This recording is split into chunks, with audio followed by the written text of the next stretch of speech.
So, this is going to be part 3 of me reading aloud the note to reader from my very battered copy of my book, They Were Not Slaves. As I said, this is my very battered copy. It says not for resale because it's my draft copy. Your copy will not say that, and it's available in the Kindle version on Amazon, as well as paperback, not hardcover, which this is the hardcover version. But yeah, I'm going to be reading to you, continuing from where I left off the other day, my note to reader. So yeah.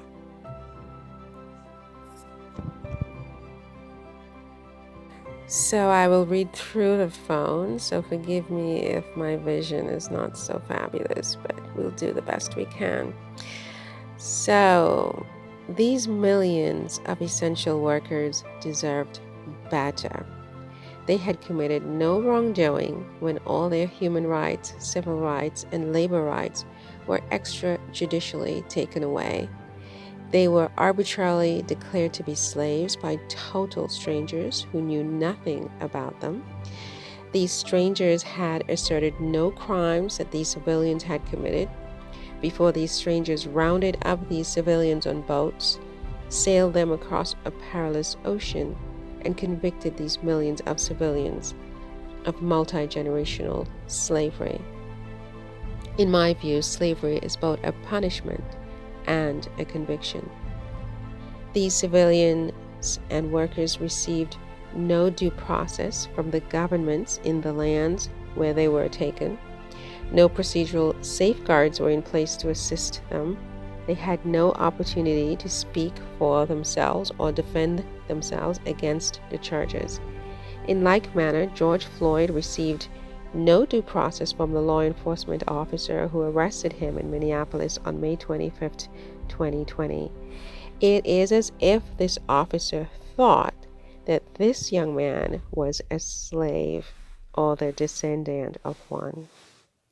What happened to these millions of workers, in my view, is no different than if a total stranger were to accuse someone of being a mass murderer, child molester, or terrorist without proof, only to have this arbitrary accusation be the basis upon which the accused and several generations of their offspring are convicted and condemned to hard labor for life without pay for 244 years.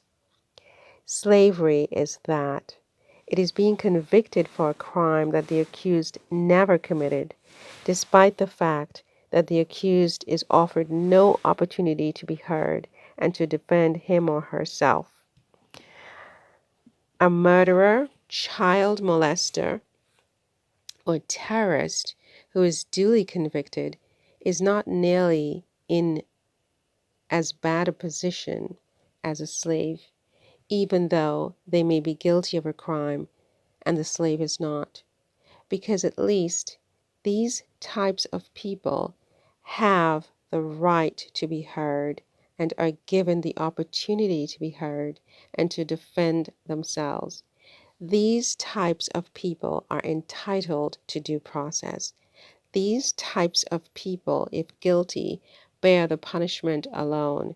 Their kin are not subjected to multi-generational incarceration because of their crimes.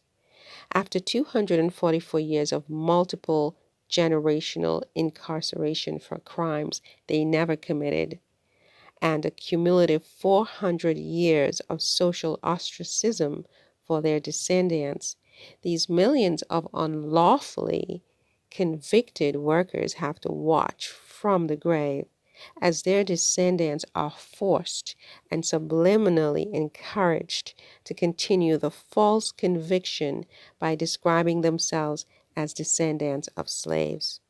The descendants of murderers, child molesters, and terrorists, long dead 400 years ago, suffer no such prejudice.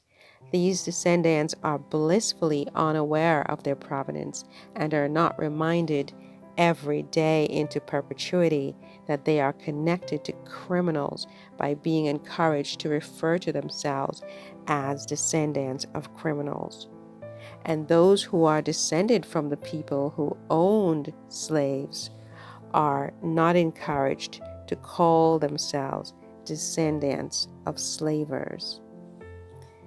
There is something very twisted about this, in my view. It is good that the children of criminals are not forced to call themselves descendants of criminals. Bernie Sanders' descendants, for example, do not have to go around describing themselves as descendants of a Ponzi scheme scammer.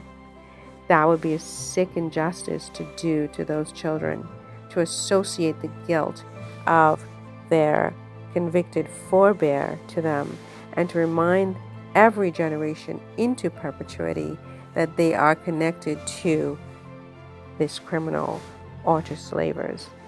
Now, this guilt by blood association is reserved only for the descendants of millions of unlawfully convicted workers who happen to be of African descent. These millions of workers who were unlawfully enslaved deserved and still deserve better than this. The governments involved must show cause why this was allowed to happen, why it is allowed to continue, why legal counsels were never appointed to advocate on behalf of these workers and their disinherited descendants to this day, and why the governments are legally excused from making restitution to the aggrieved. The government must show cause why these millions of workers are not entitled to their wages, because normally ownership of one's labor and work product are matters of human rights. It is normal to pay people when they work. It is normal for people to be able to choose whether to work or not, and to decide for themselves how much they are willing to accept for their time and labor. It is normal for bosses to pay their workers. Paying their employees is a duty of the boss. The boss is required by law to pay his employees under both American and British jurisprudence. It is the government's job to inspect bosses and employers in order to ascertain they are paying their employees.